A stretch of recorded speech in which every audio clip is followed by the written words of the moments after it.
पूजन करेंगे।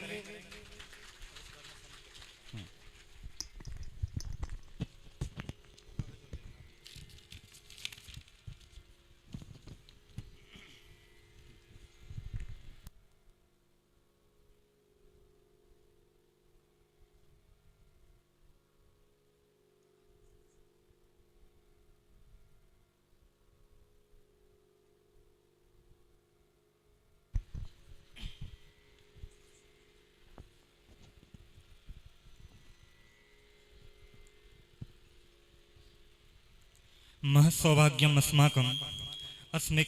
अस्माकं समेषां परम सम्माननीयाः प्रातः स्मरणीयाः परम पूज्याः सत्य सनातन धर्मस्य संरक्षकाः शास्त्र प्रतिमूर्तयः व्याकरणादि शास्त्र तत्व मर्मज्ञाः यतिचक्र चूड़ामणयः महामंडलेश्वरः शास्त्र संरक्षैकवर्तिनः स्वज्ञानेन स्वतपोबलेन स्वसदाचारेण च अहर्निशं तमसी निमग्नं सर्वमपि लोकं सन्मार्गं प्रदर्शयन्तः पूज्याः साक्षात् भगवतः स्वरूपः पुरीपीठाधीश्वरः स्वामी श्री निश्चलानंद स्वामी वर्याः अस्माकं मध्ये अधिमंचं शोभन्ते राराजन्ते तराम्।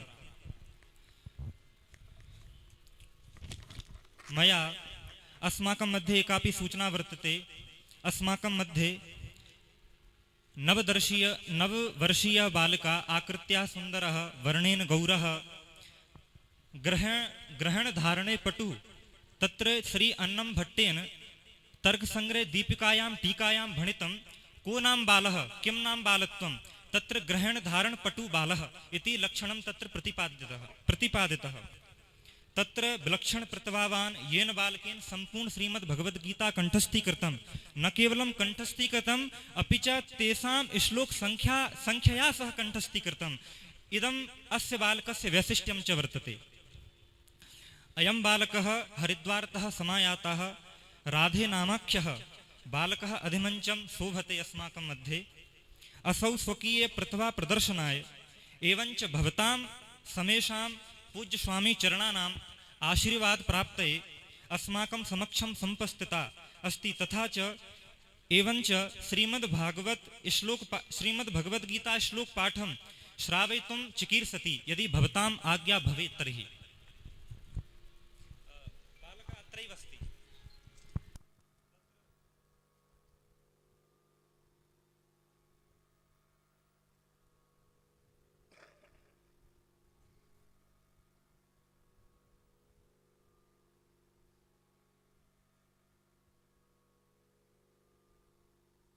एकवारम् उत्साहवर्धनाय करतल ध्वनिना अस्य बालकस्य स्वागतं विधातव्यम् अस्माभिः।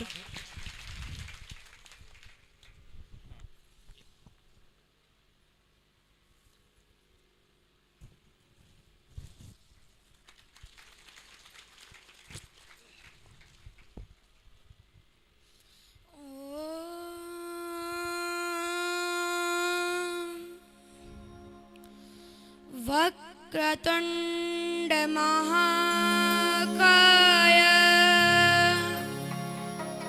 कोटि सूर्य समप्रभ निर्विघ्नं कुरु मे देव सर्वकार्येषु सर्वदा। गुरुर्ब्रह्मा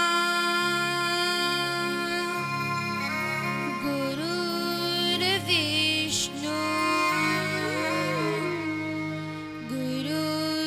गुरुर्देवो महेश्वरा गुरुः साक्षात् परब्रह्मा तस्मै श्री गुरुवे नमः। वन्दयो गुरुपद पदमपरागा सुरुचि सुवास सरस अनुरागा अमी अमूरिमय चूरन चारु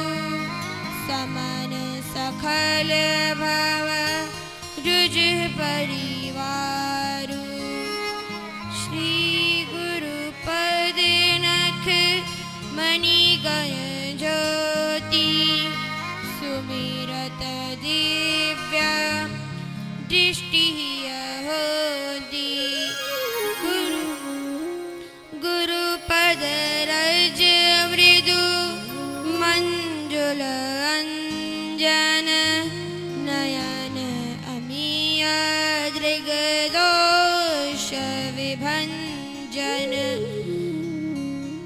भक्ति भक्त भगवंत गुरु चतुर नाम वपुए तिनके भदवंदन किए नाशत कोटि कलेश अखंड मंडलाकारं व्याप्तं येन चराचरम् तत्पदं दर्शितं येन तस्मै श्री गुरुवे नमः। नमामि गंगे तव पाद पंकजं सुरासुरैर्वन्दित दिव्यरूपम् भुक्तिं च मुक्तिं च ददासि नित्यं भावानुसारेण सदा नराणाम्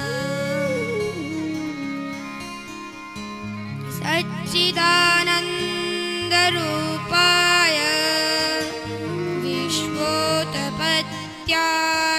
विश्वोत्पत्त्यादिहेतवे तापत्रय विनाशाय श्रीकृष्णाय वयं नमः।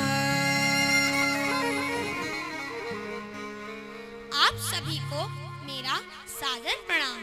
सप्रेम जय श्री कृष्णा। मेरा नाम एकलव्य हरितोष है। मैं दिल्ली पब्लिक स्कूल रानीपुर हरिद्वार में कक्षा 4 का छात्र हूँ। मेरी आयु अभी 9 वर्ष है। आज मैं आप सबको कुछ बताने जा रहा हूँ। मुझे मेरे गुरुजी ताऊजी श्री अवधेश जी भक्त की प्रेरणा से, मेरे गुरुजी डॉक्टर श्री श्याम सुंदर पाराशर जी के आशीर्वाद से, मेरी दादी अम्मा व मेरी माँ के कठोर परिश्रम से और मेरे पिताजी के टाइम मैनेजमेंट की गजब की कला से भगवान श्री कृष्ण के मुखार बिंद से बोली गई पवित्र गीता रूपी गंगा में मुझे डुबकी लगाने का सुअवसर प्राप्त हुआ है।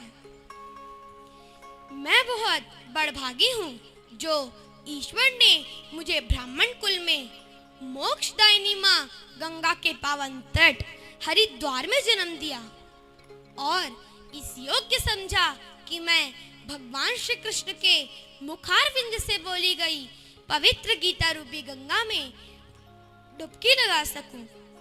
गीता जी का महत्व गंगा मैया से अधिक है क्योंकि गंगा मैया भगवान श्री नारायण के चरणार बिंद से उत्पन्न हुई हैं और गीता मैया भगवान श्री नारायण के ही अवतार भगवान श्री कृष्ण के मुखार बिंद से बोली गई हैं। गंगा मैया में डुबकी लगाने के लिए तो आपको उनके तट पर चलकर जाना पड़ेगा, किंतु गीता मैया में डुबकी लगाने के लिए आपको कहीं जाने की आवश्यकता नहीं। आप घर बैठे बैठे ही उसमें अपना डुबकी लगा सकते हैं। आज मैं आप सबको गीता जी के बारे में संक्षेप में बताता हूँ। जब भगवान श्री कृष्ण ने देखा कि अब तो कलयुग आने वाला है, कलयुग में तो मनुष्य को इतना समय ही नहीं होगा कि वो हमारे वेदों का अध्ययन कर सके, हमारे पुराणों का अध्ययन कर सके। किसी महापुरुष ने सही कहा है, पहले लोगों के पास घड़ी नहीं होती थी किंतु समय सबके पास था। आज हर एक मनुष्य के हाथ में एक एक घड़ी है किंतु समय किसी के पास नहीं है। समस्त विश्व के कल्याण के लिए, समस्त विश्व इसलिए क्योंकि कृष्णम वंदे जगत गुरुम, अर्थात भगवान श्री कृष्ण समस्त जगत के गुरु हैं और भगवान श्री कृष्ण ने गीता जी में किसी भी जाति विशेष का नाम नहीं लिया है, इसलिए गीता जी भी समस्त विश्व के लिए है। अर्जुन का मोह नष्ट करने के लिए कुरुक्षेत्र की भूमि पर दोनों सेनाओं के मध्य में भगवान श्री कृष्ण ने अर्जुन को सभी वेदों और पुराणों का सार 700 श्लोक व 18 अध्यायों में बद्ध कर 45 मिनट में सुनाया था, जिसका नाम श्रीमद् भगवत गीता जी है। गीता जी के 18 अध्याय हैं, वो इस प्रकार हैं। पहला अध्याय अर्जुन विषाद योग 47 श्लोक, दूसरा अध्याय सांख्य योग 72 श्लोक, तीसरा अध्याय कर्म योग 43 श्लोक, चौथा अध्याय ज्ञान कर्म संन्यास योग 42 श्लोक, पांचवा अध्याय कर्म संन्यास योग 29 श्लोक, छठा अध्याय आत्म संयम योग 47 श्लोक, सातवां अध्याय ज्ञान विज्ञान योग 30 श्लोक, आठवां अध्याय अक्षर ब्रह्म योग 28 श्लोक, नौवां अध्याय राज विद्या राजगुह्य योग 34 श्लोक, 10वां अध्याय विभूति योग 42 श्लोक, 11वां अध्याय विश्व रूप दर्शन योग 55 श्लोक, 12वां अध्याय भक्ति योग 20 श्लोक, 13वां अध्याय क्षेत्र क्षेत्रज्ञ विभाग योग 34 श्लोक, 14वां अध्याय गुणत्रय विभाग योग 27 श्लोक, 15वां अध्याय पुरुषोत्तम योग 20 श्लोक, 16वां अध्याय दैवासुर संबद्ध योग 24 श्लोक, 17वां अध्याय श्रद्धा त्रय विभाग योग 28 श्लोक और अंतिम अध्याय 18वां अध्याय मोक्ष संन्यास योग 78 श्लोक।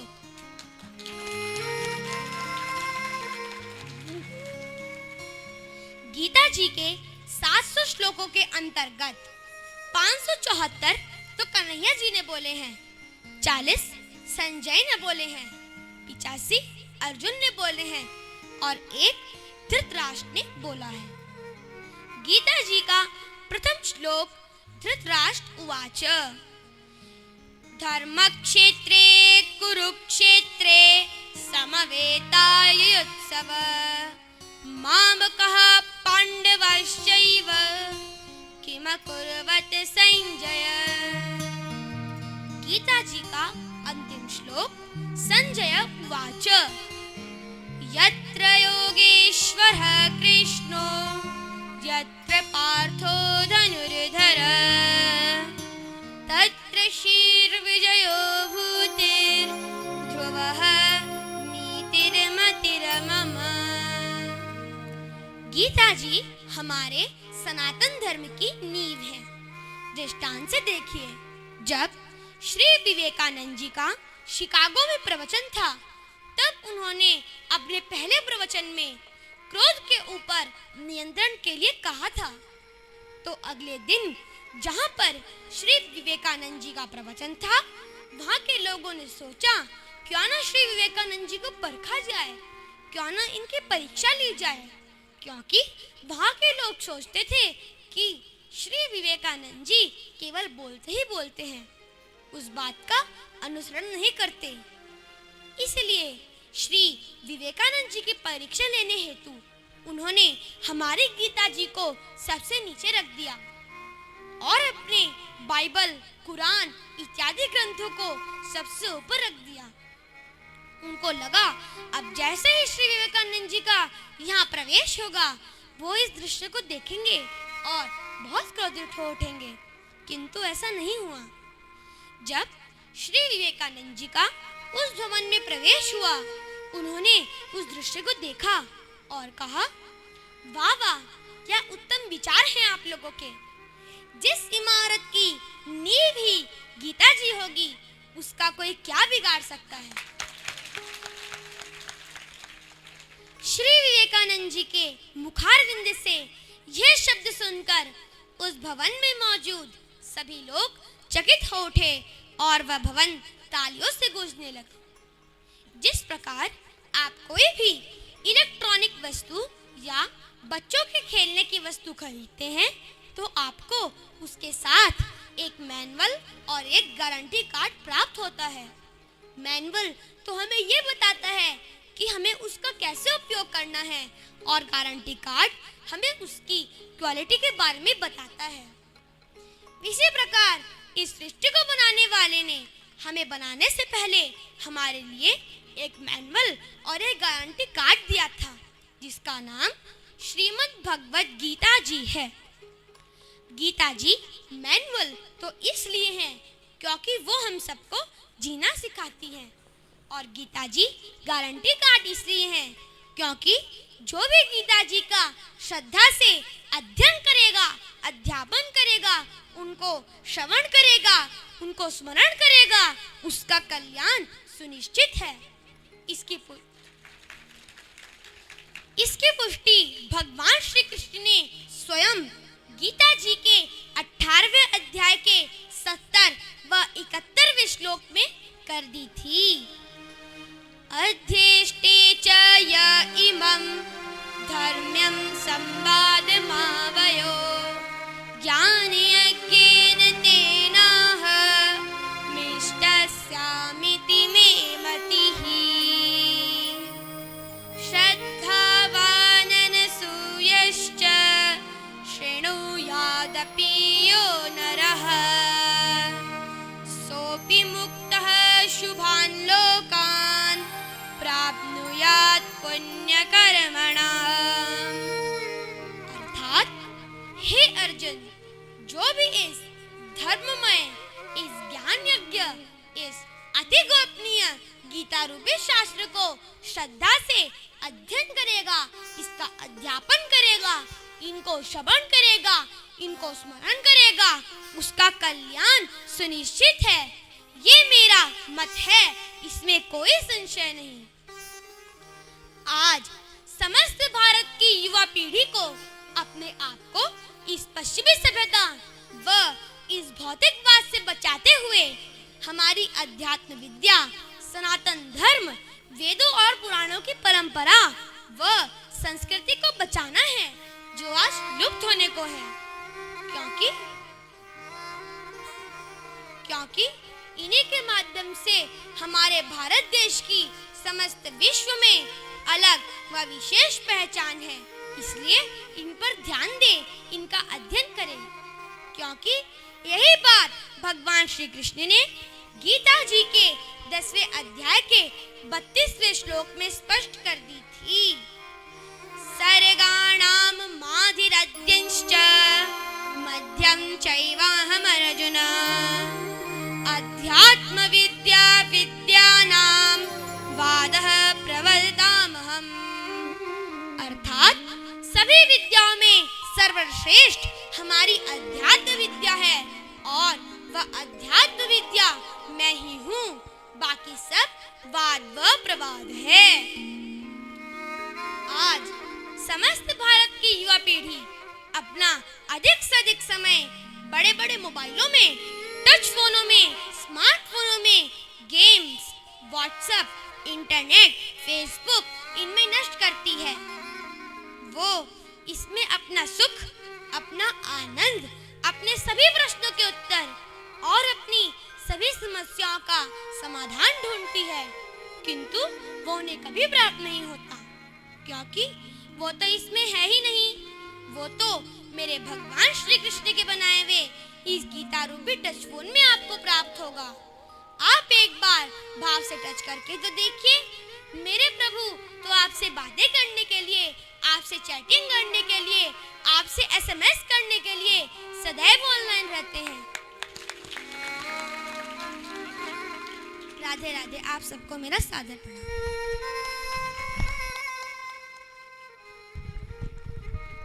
भवदीय हित विषयिणी मदी इच्छा। अलम शब्द के दो अर्थ होते हैं संस्कृत में। एक अलम पर्याप्त अर्थ में होता है, और यहाँ पर पर्याप्ति का तो प्रसंग ही नहीं है। इतनी सुमधुर वाणी के द्वारा इस नववर्षीय बालक ने जो यहाँ पर प्रदर्शन किया, उससे वयम सर्वेपि चकित चकिता सर्वे और मोदमाना चह।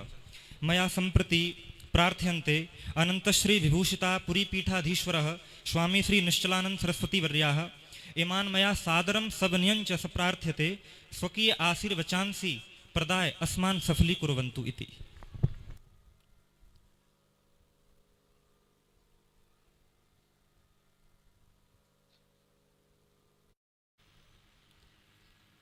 यत्र यत्र रघुनाथकीर्तनं तत्र तत्र कृतमस्तकाञ्जलिं बाष्पवारि परिपूर्णलोचनं मारुतिं नमत राक्षसान्तकम् नामापि ते च मधुरं मधुरं स्वरूपं कर्मापि ते च मधुरं मधुरा स्मृतिश्च बुद्धिं प्रबोधय प्रभो मधुबोधशक्तिं विद्यां प्रयच्छ परमं परिभावयामि कोमलं कूजयन् वेणुं श्यामलोऽयं कुमारकः वेदवेद्यं परं ब्रह्म भासतां हृदये मम कूजन्तं राम रामेति मधुरं मधुराक्षरम् आरुह्य कविताशाखां वन्दे वाल्मीकिकोकिलं श्रीराम जय जय राम।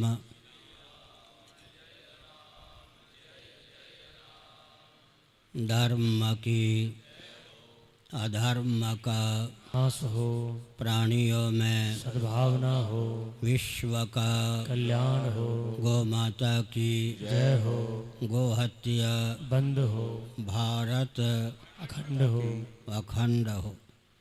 सर्वभूत हृदय धर्म सम्राट श्री स्वामी करपात्री जी महाराज की जय। श्री जगन्नाथ महाप्रभु की जय हो, श्री बलभद्र महाप्रभु की जय हो, भगवती सुभद्रा देवी की जय हो। हर हर महादेव। गोविंद जय जय गोपाल जय जय गोविंद जय जय गोपाल जय जय। राधा रमण हरे गोविंद जय जय राधा रमण हरि गोविंद जय जय। श्री कृष्ण गोविंद हरे मुरारे श्री कृष्ण गोविंद हरे मुरारे। हे नाथ नारायण वासुदेव हे नाथ नारायण वासुदेव। गोविंद जय जय गोपाल जय जय गोविंद जय जय गोपाल जय जय। राधा रमण हरे गोविंद जय जय राधा रमण हरि गोविंद जय जय। गोविंद जय जय गोपाल जय जय गोविंद जय जय गोपाल जय जय। राधा रमण हरे गोविंद जय जय राधा रमण हरि गोविंद जय जय। गोविंद जय जय गोपाल जय जय गोविंद जय जय गोपाल जय जय। राधा रमण हरे गोविंद जय जय राधा रमण हरि गोविंद जय जय। श्री वृंदावन विहारी लाल की जय हो। नमो महद्भ्यः शंभो शिव शिव शिव शिव शिव शिव नारायण नारायण नारायण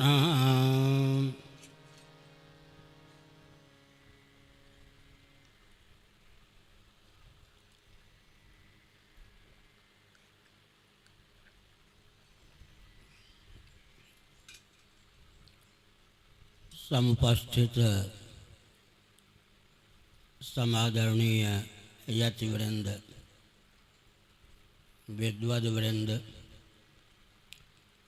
भक्तवृंद और भक्तिमती माताओं, आप महान भावों ने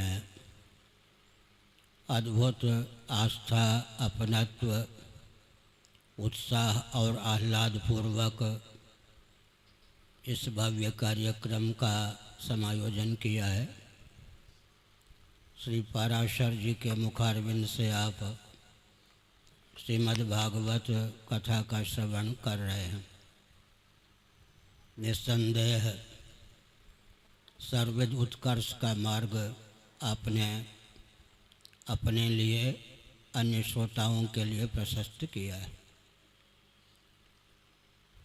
सज्जनों, निगमागम सार सर्वस्व श्रीमद् भागवत है। इसके अनुशीलन से सृष्टि का समग्र रहस्य और रस व्यक्त होता है।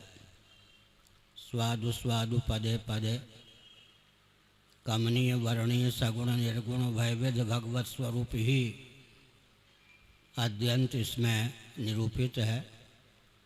श्रुतियों ने भगवान को रसो वैसा कहकर रसस्वरूप सिद्ध किया। अतः रसरूप ही श्रीमद् भागवत भी है, क्योंकि प्रतिपाद्य के अनुरूप ही प्रतिपादक का स्वरूप मान्य है। रसस्वरूप परमात्म तत्व सगुण भी हैं, निर्गुण भी हैं। उन्हीं का अभिव्यंजक संस्थान श्रीमद् भागवत है। यह शब्द ब्रह्मात्मक है। शब्द ब्रह्म के द्वारा ही परब्रह्म की अभिव्यक्ति होती है। श्रीमद् भागवत प्रस्थान का आद्यंत अनुशीलन करें तो एक तथ्य प्रकाशित होता है कि यह सृष्टि सच्चिदानंद स्वरूप सर्वेश्वर की अभिव्यक्ति है, अतएव उनका अभिव्यंजक संस्थान भी है। अतः सृष्टि का आलंबन लेकर सृष्टा सर्वेश्वर तक हम पहुँच सकते हैं। जीवस्य तत्व जिज्ञासा श्रीमद् भागवत के प्रथम स्कंध के द्वितीय अध्याय में यह उद्घोष किया गया कि सद्गृहस्थों को जीविका की उपेक्षा नहीं करनी चाहिए, परंतु ध्यान रखना चाहिए जीविका जीवन के लिए है, जीवन जीविका के लिए नहीं है। जीवन है जीवन धन जगदीश्वर की अभिव्यक्ति या प्राप्ति के लिए। आजकल इस रॉकेट, कंप्यूटर, एटम और मोबाइल के युग में बहिर्मुखता, विषय लोलुपता की पराकाष्ठा है। इसलिए लोगों की मान्यता हो गई है कि जीविका जीवन के लिए है और जीवन जीविका के लिए है, जबकि श्रीमद् भागवत का ललित उद्घोष है जीवस्य तत्व जिज्ञासा। जीविका जीवन के लिए है, जीवन जीवन धन जगदीश्वर की प्राप्ति के लिए है। एक तथ्य यहाँ प्रकाशित किया गया, जीव का वास्तव लक्ष्य भगवत तत्व, जीवन धन, परमात्म तत्व ही हो सकता है। जैसे जल तरंग को जल का संगम सदा ही सुलभ रहता है, वैसे ही जीवों को यद्यपि जीवन धन जगदीश्वर का संगम सदा सुलभ है, परंतु अनात्म वस्तुओं में अहंता ममता के कारण जीव भवाटवी में भटकता है, भवसिंधु में गोता लगाता है। जीवों के जन्म का पर्यवसान मृत्यु है, या तो प्रत्यक्ष प्रमाण के बल पर डंके की चोट से सिद्ध है। लेकिन भगवत गीता, श्रीमद् भागवत आदि का अनुशीलन करें तो जो व्यक्ति अकृतार्थ होकर मरता है उसकी मृत्यु का पर्यवसान पुनः जन्म होता है। जन्म और मृत्यु की जो अनादि अजस्र परंपरा है उसका उच्छेद श्रीमद् भागवत कथा का वास्तव फल है। अनादिकाल से जन्म का पर्यवसान मृत्यु में, मृत्यु का पर्यवसान जन्म में हो रहा है। या जो जन्म और मृत्यु की